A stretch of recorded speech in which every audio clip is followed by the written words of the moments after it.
So your 1-month-old Energica Eva Ribelle has more miles on it than your nearly 1-year-old Zero SRS. It's time to take it in for a first service, obviously, where you pay for motor synchronizations and other questionable rituals, with no noticeable impact to even be seen. Or is it?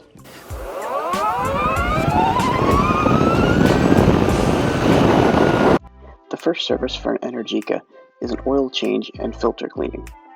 New Zeroland did it to his ego with no dealers in his country even.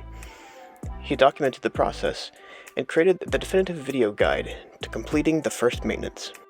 I requested a first service kit and for a few bucks received replacement crush washers and a new sump gasket. I was a little apprehensive after seeing that it took New Zeroland most of the day to accomplish this maintenance.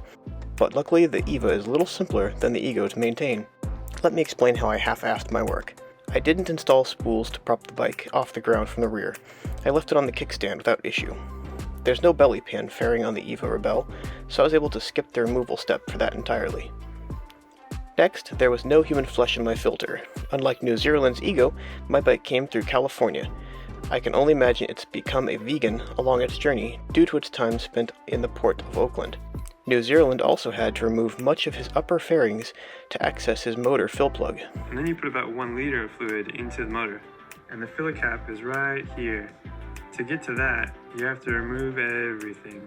Torque it back up and spend the next half an hour admiring the engineering marvel of how all the body panels fit together while hiding almost every bolt.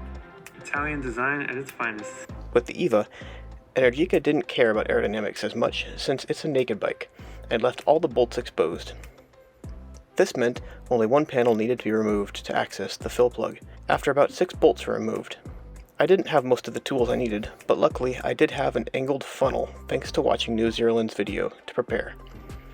It took me under 2 hours, including filming a bunch of scenes that I lost entirely, so don't be scared to do the first service yourself. Start by watching New Zeroland's video, linked at the end of this video, and do yourself a favor and have the proper tools and supplies before starting the process.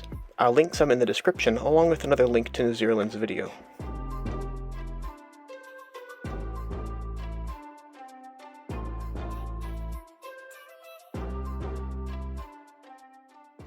There's only one rule with Zero Fun, and that is we don't tell the wife.